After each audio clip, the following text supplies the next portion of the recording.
Massage. Alright, let's unlock this. Oh, unlock.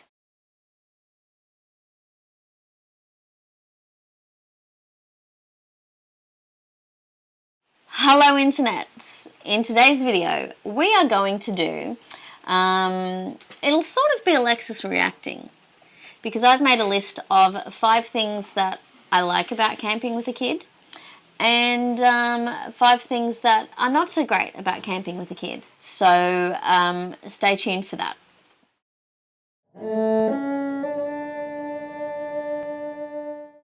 Welcome to today's video. Today I am going to do a video with Alexis here about how I feel about camping with my kid in a small camper van, such as Eloise, my high ace here.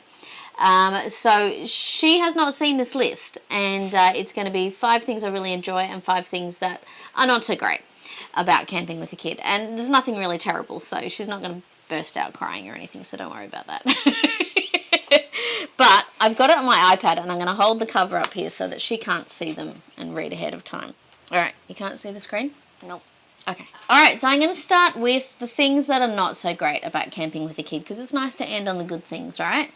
So, number 1, I have to consider someone else's food choices. Firstly, it's probably not a bad thing actually, because it does make me consider that maybe I should eat some vegetables now and again, because I'm trying to do the right thing by making sure Alexis eats good food. But sometimes you can be a little bit choosy with food, can't you? Yeah, so we're not too limited, but yeah, occasionally I feel like, just like that time we were camping in the zombie apocalypse tennis courts. And I just wanted to eat snacks for dinner because I didn't want to have to open the van because I was really creeped out. But Alexis said, no, I want the dinner you cooked, which was terrible anyway. But yeah, so I really wanted to eat snacks, but because Alexis was with me, I thought, oh, fine, I'll feed my child properly.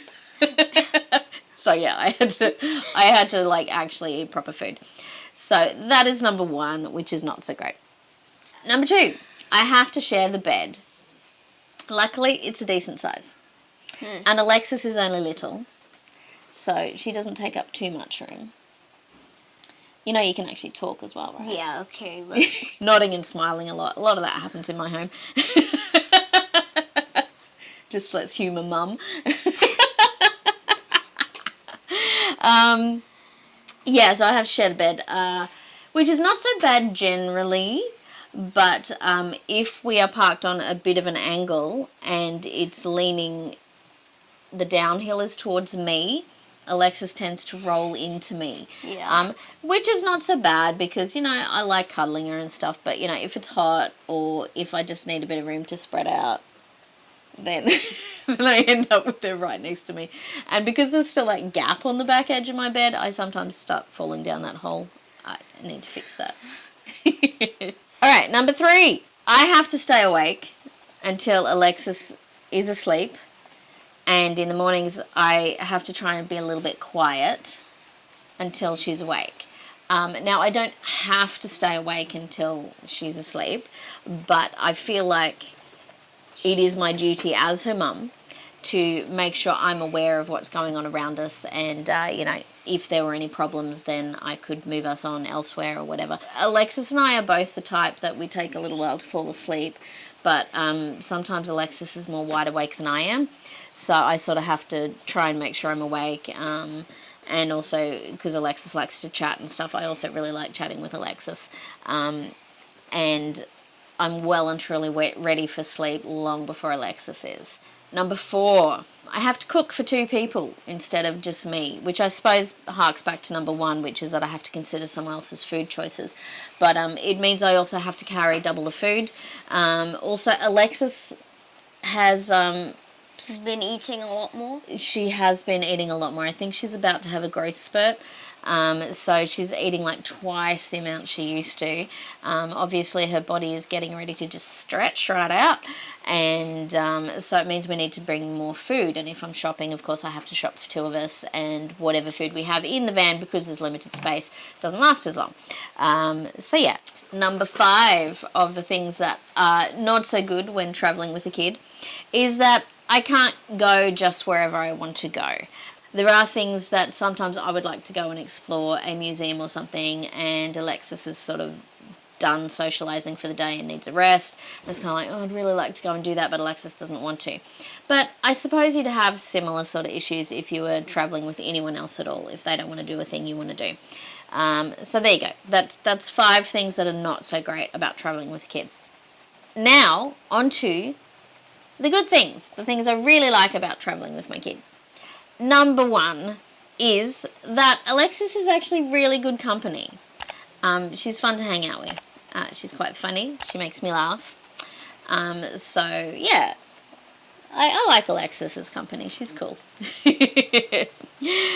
Number 2, when I'm traveling with my kid, I always have someone to talk to. And as I mentioned before, like at night time, we often chat for ages before we go to sleep, and just chat about whatever and all sorts of interesting things that we never think of during the day when we're busy.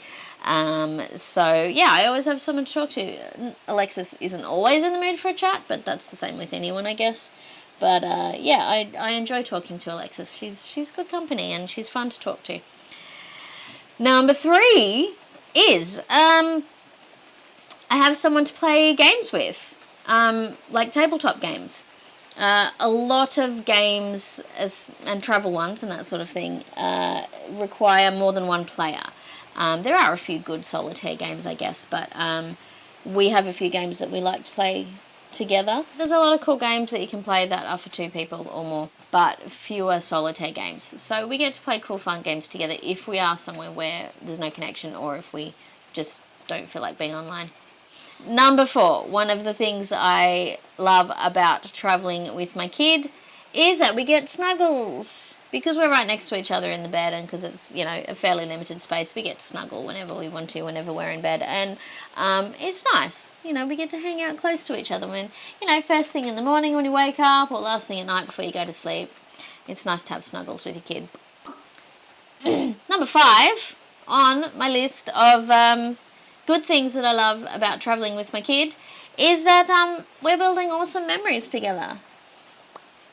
Yeah, like years down the track, I think Alexis is going to remember the travels that we've gone on and the cool places we've been and the fun things we've done and hopefully think back on them with joy and fond memories and not throwing up. Not the throwing up ones when you were sick. No, that wasn't so great. But I mean, there's fun places that you can throw up, and that was in Mount Gambier. Yeah, really awesome memories that we get to have together. And, hopefully Alexis will think back when she's an adult and remember the fun times we've had travelling together. And I really enjoy building that relationship with Alexis. And travelling together, I think, is a really great way to do that. So, yeah, that's it. That's 10 things total. You're hilarious. 5 not so great things and 5 really great things that I experienced while travelling with a kid. Oh. Thank you for watching, and don't forget I have a Patreon now if that's your sort of thing. All the links are wherever you need them to be. And please hit the like button if you haven't already, and subscribe please. All of that sort of stuff helps my channel grow, and I think that's everything.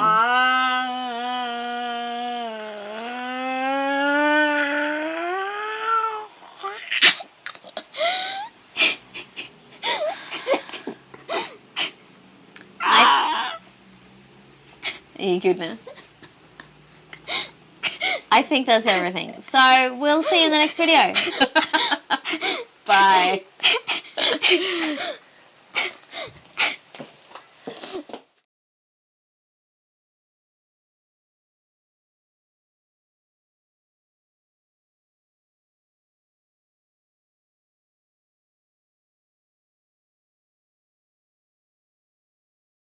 I have to try and do this without you looking at it so you can react. Yeah. Yes, Face ID. Come on. Yes, alright, got it. Should have had this ready. La la la la la. Oh my goodness, can we just, there we go. Come on. Now I gotta wait for it to sync.